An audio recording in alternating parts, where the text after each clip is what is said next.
The sun hadn't fully risen when Nia Brooks knocked on the weathered door at the end of Cedar Street. She was only 10 years old, but her hands held the breakfast bundle steady. Every morning for 6 months she'd made this walk. Every morning the old black man answered with tears in his eyes he never explained. Hello, friends. Welcome to Black Bite Stories. Before we begin today's story, make sure to like this video and subscribe to our channel.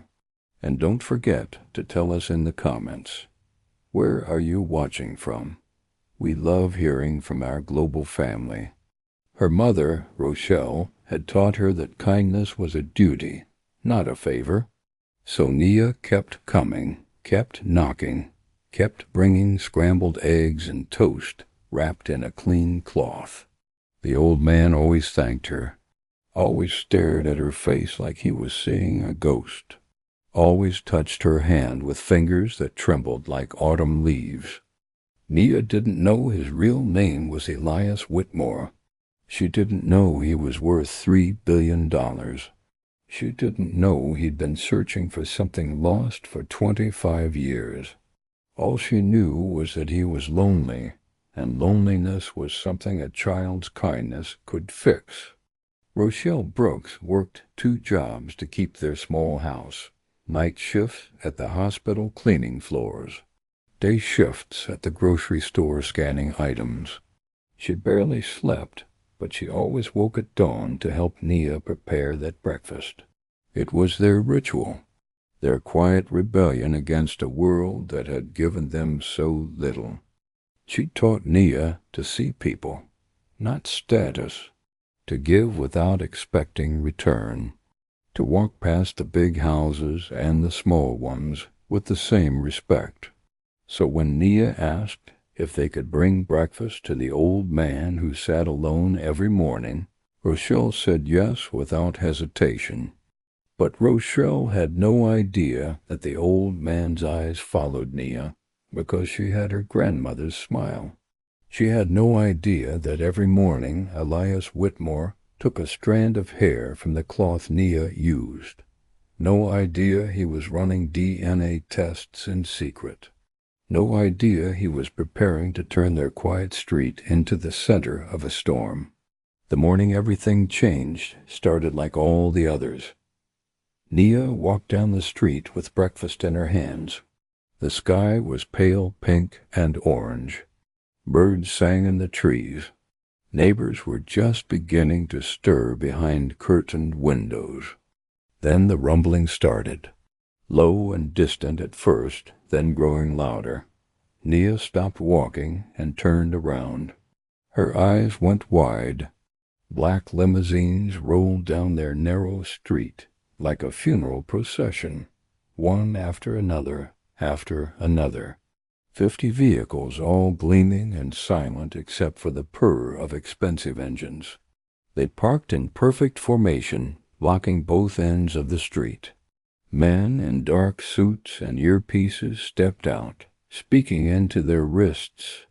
Police cars arrived next, lights flashing, but sirens silent. News vans appeared from nowhere, cameras already rolling. Nia stood frozen in the middle of the street, clutching her breakfast bundle.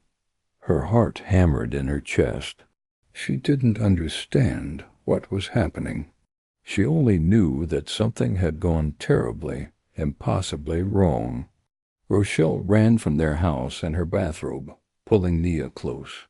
The crowd of neighbors grew, everyone holding phones, recording, whispering. The morning air crackled with tension and confusion. Then the old man emerged from his house. But he wasn't the old man anymore. Elias Whitmore stood tall in a tailored charcoal suit, his silver hair perfectly combed. He walked with the confidence of someone who'd commanded boardrooms and built empires. Security flanked him on both sides. Rochelle felt her legs go weak. Something in his walk, in the way he held his shoulders, pulled at memories she'd buried deep, memories she'd been running from her whole life. Memories that hurt too much to touch. Elias stopped in front of the crowd. Microphones appeared, thrust toward him by reporters who'd somehow known this moment was coming.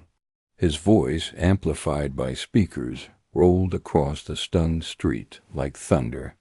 25 years ago, my daughter was stolen from me. I've spent every day since searching, every resource, every connection, every waking moment. Today, that search ends. The crowd gasped. Cameras flashed like lightning. Rochelle felt the world tilt beneath her feet. Her grip on Nia tightened until her daughter winced. Elias turned to face Rochelle directly. His eyes were full of tears he no longer tried to hide. Rochelle Brooks. Your real name is Sarah Whitmore. You were 5 years old when they took you from our front yard. Your mother died of grief 2 years later. I never stopped looking for you. The words hit like physical blows. Rochelle's vision blurred. Flashes of memory exploded in her mind. A yellow house with a red door. A woman's laugh. A man's voice singing lullabies. A playground. Strangers, darkness, terror. She shook her head violently, trying to make it stop. But Elias kept talking, kept laying out the evidence. The DNA tests, the private investigators, the decades of searching. The moment he saw Nia's face and recognized his lost daughter in her granddaughter's eyes. Your mother had a butterfly tattoo on her wrist. You loved strawberry ice cream. You were afraid of thunderstorms. You disappeared on a Tuesday afternoon while I was inside answering a phone call. 20 minutes. That's all it took to lose you. Rochelle's knees buckled. Security guards caught her before she hit the ground. Nia screamed for her mother, tears streaming down her face. The crowd surged forward, but police held them back. Elias pushed through to Rochelle's side, his face twisted with anguish. I'm sorry. I'm so sorry I didn't find you sooner. But you're home now. You're finally home. The paramedics arrived, checking Rochelle's vitals as she lay on the stretcher. Her mind was fracturing, 25 years of constructed identity crumbling like sand. She'd built herself from nothing, created a name, a life, a family. And now this man was telling her it was all built on stolen ground. The media frenzy exploded immediately. By noon, the story was on every news channel. Billionaire finds long-lost daughter living in poverty. Heiress worked as cleaning lady. Black girl's kindness solves decades-old mystery. The headlines wrote themselves, each one more sensational than the last. Rochelle woke in a private hospital room, the kind with real art on the walls and furniture that didn't come from a catalog. Nia sat beside her bed, holding her hand. Marcus, her partner and Nia's father, stood by the window with his arms crossed, his face hard with protective anger. Elias stood in the doorway, looking suddenly old again despite his expensive suit. He held a folder thick with documents, birth certificates, missing person reports, DNA results, photographs of a little girl who looked exactly like Nia. I don't expect you to forgive me, he said quietly. I don't expect anything, but you deserve to know the truth. All of it. Marcus stepped forward, his voice tight with barely controlled rage. You had no right to test my daughter without permission. No right to turn our lives into a media circus. We were happy before you showed up with your money and your guilt. Elias absorbed the words without flinching. You're right. I handled this poorly. I was dying, and I panicked. I have stage 4 cancer, 6 months at most. I couldn't leave this world without telling her the truth. The room went silent. Rochelle sat up slowly, her head pounding. Dying? Elias nodded. The tumor's inoperable. I've known for months. When Nia started bringing me breakfast, when I saw her face, I knew. I knew God had given me one last gift before the end. Nia's eyes filled with fresh tears. But you can't die, Grandpa. We just found you. The word Grandpa broke something in Elias. He sank into a chair, his carefully maintained composure crumbling. For a moment, he was just an old man facing death, holding on to the only family he had left. Rochelle watched him cry and felt her anger crack. Beneath it was something else, a little girl's memory of safety, of being loved, of a father's laugh and strong hands that checked under the bed for monsters. She'd spent 25 years surviving, building walls, trusting no one. And now this man was asking her to remember, to forgive, to accept that she'd been someone else before the darkness swallowed her whole. The week that followed was chaos. Lawyers arrived with inheritance papers. Financial advisors explained trusts and investments. Media camped outside their house until Elias's security team drove them away. The world wanted a fairy tale. A poor black woman discovers she's an heiress. A happy ending tied with a bow. But Rochelle knew better. She'd lived through foster care, through poverty, through nights when she didn't know how she'd feed her daughter. Money couldn't erase that. Recognition couldn't heal those wounds. The past was a ghost that didn't vanish just because someone finally called it by name. Marcus struggled too. He'd built a life with Rochelle through sheer determination. They'd chosen each other when the world gave them nothing. Now Elias was offering everything, and it felt like their choice was being taken away. But Nia understood what the adults couldn't. She kept bringing breakfast every morning, now to Elias's hospital room after his collapse. She sat with him, told him about school, showed him her drawings. She loved him simply, without the weight of history or the burden of lost time. Elias's surgery was scheduled for dawn. The tumor had grown aggressive, and the doctors were clear about the risks. They might save his life but lose his memory.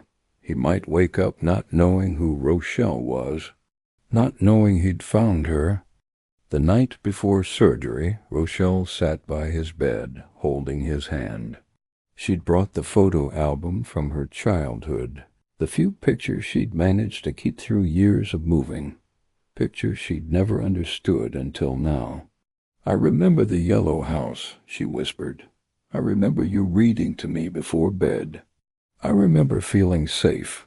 Elias squeezed her hand, tears rolling down his weathered cheeks. "I never stopped looking. Even when everyone said you were gone, I kept searching. I built my entire company on the technology to find missing children. Everything I did was to bring you home." The surgery took 14 hours. Rochelle paced the waiting room, Marcus beside her, Nia asleep across 3 chairs. When the surgeon finally emerged, his face was carefully neutral. "The tumor is removed. He's stable. But we won't know about his memory until he wakes." Rochelle spent the next 3 days by Elias's bedside, talking to him while he slept. She told him about her life, about the foster homes and the fear, about meeting Marcus, about Nia's birth, about every breakfast Nia had delivered, not knowing she was healing a family that had been broken for 25 years. When Elias finally opened his eyes, the room held its breath. He blinked slowly, confusion crossing his face. Then his gaze found Nia, standing by the window with her breakfast basket. His face transformed. Recognition blazed in his eyes like sunrise. "Nia, my granddaughter." Rochelle collapsed in her chair, sobbing with relief. He remembered. Against all odds, he remembered everything. The recovery was slow but steady. Elias moved into a rehabilitation facility, and Nia visited every day with breakfast.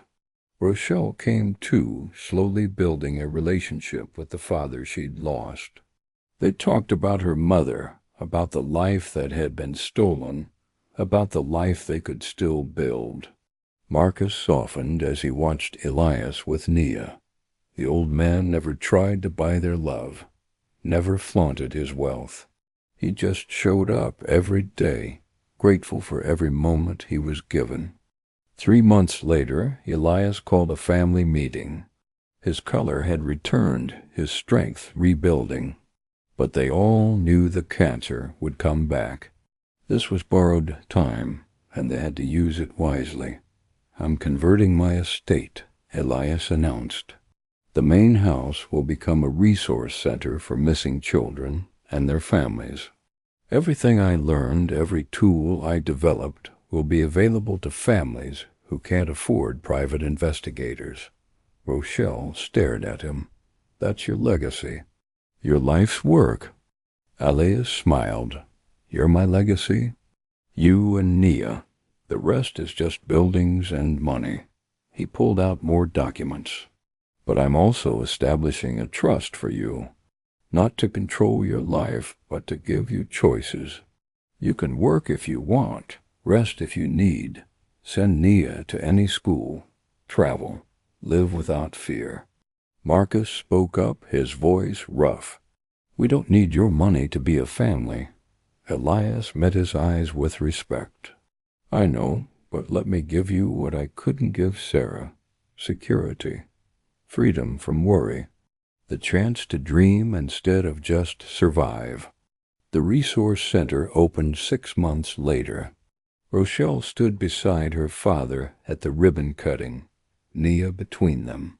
The building that had once been Elias's private estate now welcomed families torn apart by tragedy. Support groups met in the living room. Counselors worked in the bedrooms. The kitchen where Nia had delivered breakfast became a community space where families shared meals and hope. Elias had transformed his grief into purpose, his wealth into healing. Rochelle took on the role of co-director, using her experience to guide other survivors. She understood the trauma of stolen identity, the fear that never quite went away. She could look parents in the eye and say, "I survived. Your child can too." A year after that morning when 50 limousines arrived, the street had returned to normal. The media had moved on to other stories. The neighbors had gotten used to seeing Rochelle and Elias together, learning to read the family resemblance in their matching eyes. Nia still brought breakfast every morning, sometimes to Elias's new apartment near the center, sometimes to their house, where family dinners had become sacred ritual, always in the same cloth her mother had given her, wrapped with the same care. One morning, as they sat around the table, Elias looked at his family and smiled. Nia with her bright future ahead. Marcus building his own business with seed money from the foundation. Rochelle finally at peace with both her past and present. "I was wrong," Elias said quietly. "I spent 25 years searching for what I'd lost. But the real gift wasn't finding you. It was being found." Nia looked up from her pancakes, syrup on her chin. "What do you mean, Grandpa?" Elias reached across and wiped her face gently. "I was so focused on the past, I'd stopped living. You brought me breakfast, but you really brought me back to life. You reminded me that kindness isn't about grand gestures. It's about showing up every day for people who need you." Rochelle felt tears prick her eyes. She'd spent so long building walls, protecting herself from more pain. But Nia had walked right through those walls with nothing but scrambled eggs and a generous heart. The foundation grew. Other families found their missing children. Some stories ended in reunion, others in closure. But all of them found community, resources, and people who understood. Ilias's final gift to the world was proof that money meant nothing if it wasn't used to heal. 2 years after that first morning, Elias Whitmore passed away in his sleep. The cancer had returned, aggressive and final, but he died surrounded by family in the home they'd made together. His last words were, "I found her. I finally brought my daughter home." The funeral drew hundreds. Business leaders, politicians, families, the foundation had helped. But the eulogy was given by Nia, now 12 years old and standing tall behind the podium. "My grandfather taught me that kindness isn't complicated. It's just showing up with breakfast. It's seeing people who are invisible. It's never giving up on love even when the whole world says it's gone." She looked at her mother in the front row, tears streaming down Rochelle's face. "He searched for 25 years because he knew my mom was worth finding. And when he found her, he didn't just give her money. He gave her back herself." The Resource Center continued after Elias's death, run by Rochelle and a board of survivors and advocates. His face hung in the lobby, not as a rich man, but as a father who never stopped looking. Beneath his photo was a simple plaque, for Sarah, who was lost, for Rochelle, who survived, for Nia, who brought us all home.